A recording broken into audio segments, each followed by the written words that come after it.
अपने पीछे इतने सारे सैनिकों को आता देख अन्नपूर्णा घबरा गई। उसने अपने पति रघुनाथ से कहा, वे हमारा ही पीछा कर रहे हैं, वे आपको मार डालेंगे और फिर मुझे बलपूर्वक अपने साथ ले जाएंगे। हे स्वामी, अब हमारी रक्षा कौन करेगा? बताइए स्वामी, बताइए। और बस उतनी ही देर में दूर क्षितिज से दो सुंदर घोड़े पर सवार सैनिक आते हुए दिखे, और वही थे अन्नपूर्णा और रघु अरक्षिता के रक्षक। लेकिन आखिर कौन थे ये दो सैनिक? चलिए देखते हैं।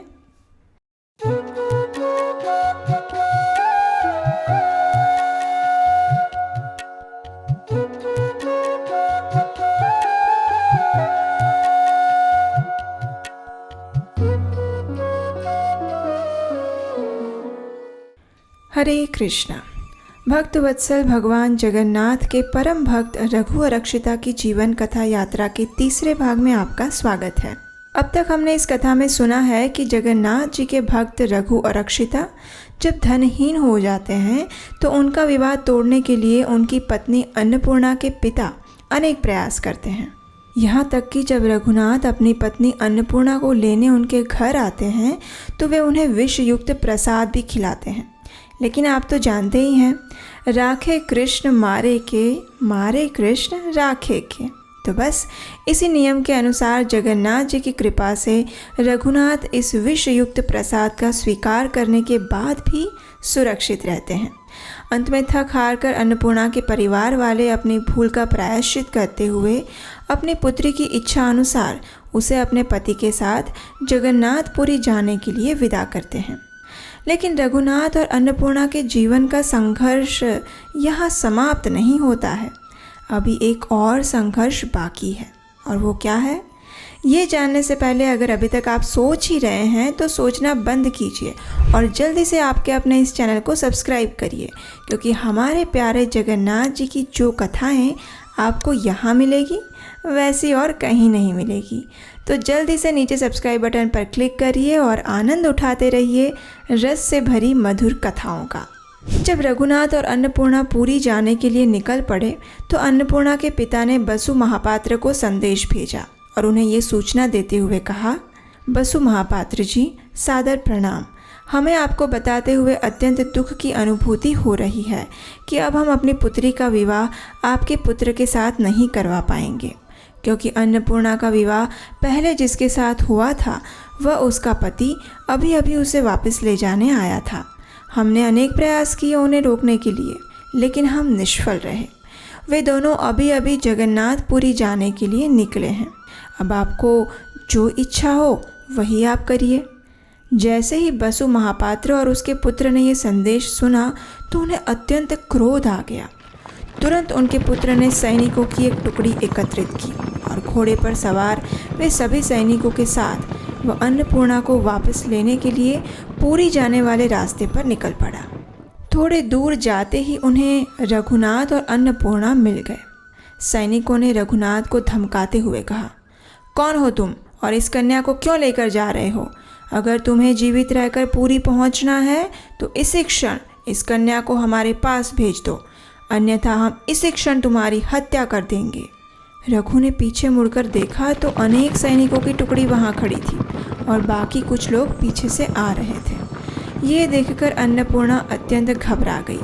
उसने अपने पति रघुनाथ से कहा, स्वामी, ये लोग हमारा ही पीछा कर रहे हैं, अब क्या होगा?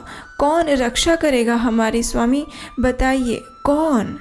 अन्नपूर्णा के भयभीत शब्दों को सुनकर रघु अरक्षिता ने कहा, चिंता मत करो अन्नपूर्णा, मेरे प्रभु स्वयं दारू ब्रह्म भगवान जगन्नाथ हैं। उनके लिए ये संकट तो अत्यंत तुच्छ है। उन्होंने हम दोनों को मिलवाया है, उन्होंने ही मेरी तीव्र विष से रक्षा की है। अब वे ही हमें इस संकट से भी बचाएंगे। तुम थोड़ी भी निराश मत हो, विश्वास रखो, मेरे प्रभु जगन्नाथ अवश्य हमारी रक्षा करेंगे। रक्षेष्यति हि मां कृष्णो भक्तानां बान्धवश्च सह, क्षेमं विधास्यतीति यत् विश्वासोऽत्रैव गृह्यते। और इस प्रकार रघुनाथ अपनी पत्नी को समझा ही रहे थे, उतने में एक चमत्कार हुआ। पता नहीं कहाँ से, लेकिन 2 अत्यंत प्रभावी सैनिक घोड़े पर सवार होकर वहाँ आ गए। उन दोनों ने रघुनाथ से पूछा, आप कहाँ से आ रहे हैं और कहाँ जाना चाहते हैं? ऐसा लग रहा है कि शायद आप दोनों के साथ और कोई नहीं है, लेकिन हम देख रहे हैं कि कुछ सैनिक आपके पीछे पड़े हुए हैं। घबराइए मत, हमें बताइए कि क्या समस्या है। उनकी मधुर वाणी सुनकर रघु और अक्षिता ने संपूर्ण परेशानी कह सुनाई, और ये सुनते ही उन दोनों सैनिकों ने कहा, ठीक है, अगर ऐसा है तो अब आपको चिंता करने की कोई आवश्यकता नहीं है। चलिए, आप हमारे साथ आइए। ये कहकर दोनों सैनिकों ने रघु और अन्नपूर्णा को अपने साथ ले लिया। वैसे तो वे 4 ही लोग थे, लेकिन क्या आप जानते हैं पीछे आने वाले सैनिकों ने क्या देखा? बसु महापात्र द्वारा भेजे गए सैनिकों ने दूर से देखा तो रघु और अन्नपूर्णा के आसपास भगवान श्री विष्णु अपने चतुर्भुज स्वरूप में अनेक रूप धारण करके उनके आसपास चल रहे थे, ऐसा लग रहा था। ये दृश्य देखकर वे सभी सैनिक घबरा गए और वहीं से वापस चले गए। आखिर रघु और अक्षिता की सहायता करने वाले उन दोनों सैनिकों ने रघु और अन्नपूर्णा को प्रदेश के बाहरी छोर तक छोड़ दिया। रघु ने इन दोनों सैनिकों के प्रति अपनी कृतज्ञता व्यक्त करते हुए कहा, आप दोनों का बहुत बहुत धन्यवाद, जो आपने हमारी सहायता की। यदि आज आप नहीं आते तो शायद अभी तक उन्होंने हमें मार दिया होता। आपका बहुत बहुत धन्यवाद। ये कहकर रघु और अन्नपूर्णा ने उन दोनों सैनिकों को प्रणाम किया और वे सैनिक वहाँ से चले गए। और आपको जानकर आश्चर्य होगा कि ये 2 सैनिक और कोई नहीं, अभी तो हमारे प्रिय और भक्तवत्सल स्वयं भगवान जगन्नाथ और बलदेव जी थे। लेकिन रघु उन्हें नहीं पहचान सके, और पहचान दे भी कैसे, जब स्वयं ब्रह्मा जी और इंद्रदेव भी उनकी लीलाओं से प्रभावित हो जाते हैं, तो हम सामान्य मनुष्यों का तो कहना ही क्या। और इस प्रकार फिर एक बार जगन्नाथ जी ने अपने प्रिय भक्त रघु और अक्षिता की रक्षा की और वापस अपने श्री मंदिर में आकर विराजमान हो गए। कुछ दिनों बाद रघु और अन्नपूर्णा भी पुरी पहुंच गए। उन्होंने मंदिर में जाकर जगन्नाथ जी के दर्शन किए और अपने रहने की व्यवस्था भी उन्होंने मंदिर के आसपास ही कर ली। अब प्रतिदिन वे जगन्नाथ जी के दर्शन करने के लिए मंदिर जाते, आरती और अन्य उत्सवों में हिस्सा लेते और भगवान के समक्ष उनका कीर्तन और नृत्य करते। प्रतिदिन रघु भिक्षा मांगने के लिए जाते और वहाँ से जो भी मिलता उस सामग्री से अन्नपूर्णा भोग बनाकर जगन्नाथ जी को अर्पित करती और फिर अपने पति को वो प्रसाद देती। जब रघु पूर्ण संतुष्टि तक प्रसाद ग्रहण कर लेते तो उसके बाद जो बच जाता उसका स्वीकार अन्नपूर्णा करती और इस प्रकार वे दोनों खुशी खुशी भगवान जगन्नाथ के सानिध्य में अपना जीवन यापन करने लगे। अब आप तो जानते ही हैं कि रघु और अक्षिता का स्वभाव पहले से ही अत्यंत दानी और करुणामय था। वे भक्तों की सेवा करने के लिए सदा तत्पर रहते। उनके घर पर जो भी वैष्णव आते उन्हें वे कभी भी भूखा नहीं जाने देते थे। और इस प्रकार रघु और अक्षिता की प्रसिद्धि संपूर्ण पूरी धाम में फैलने लगी और ये खतरे की घंटी थी। जी हाँ, अब रघुनाथ और अन्नपूर्णा के लिए एक और परीक्षा का समय नज़दीक आने वाला था। परिवार वालों के संघर्ष में उन्हें जगन्नाथ जी ने बचाया। बाहर वालों के साथ युद्ध में भी उन्हें जगन्नाथ जी और बलराम जी का संरक्षण मिला। लेकिन अब समय था जगन्नाथ जी की परीक्षा का। तो ऐसी स्थिति में उन्हें कौन बचाएगा? क्या वो स्वयं भगवान की इस अपेक्षा पर खरे उतर पाएंगे या फिर उन्हें अपने सिद्धांतों से समझौता करना पड़ेगा? इन सभी रहस्यों से पर्दा हटेगा इस कथा की अगली और अंतिम कड़ी में। तब तक के लिए अगर आपको ये कथा सुनने में आनंद आया है तो इस वीडियो को लाइक कीजिए और अपने परिवार और मित्रों को शेयर कीजिए।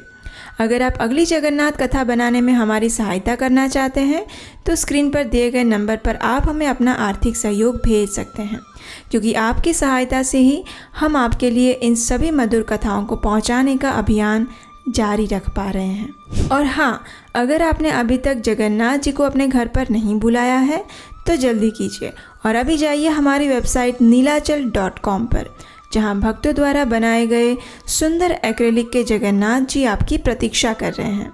अगर एक बार वे आपके घर पर आ गए ना, तो उनकी कृपा दृष्टि आपसे कभी भी ओझल नहीं होगी और आपकी नज़र उनसे नहीं हटेगी।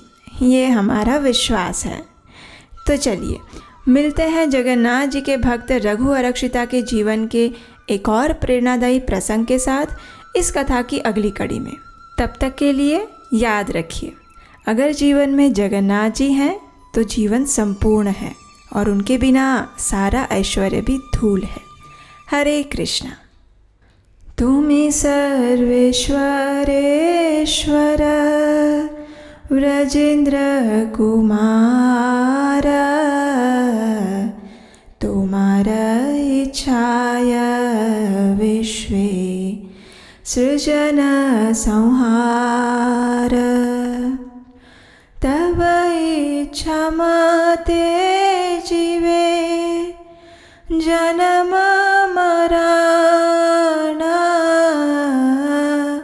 समृद्धि निपाते दुख सुख संघटन। तुमी तो रक्षक आर पालक हमार, तुम्हारा चरण बिना आशा नहीं आर। तुमी सर्वेश्वरेश्वर व्रजेन्द्र कुमार,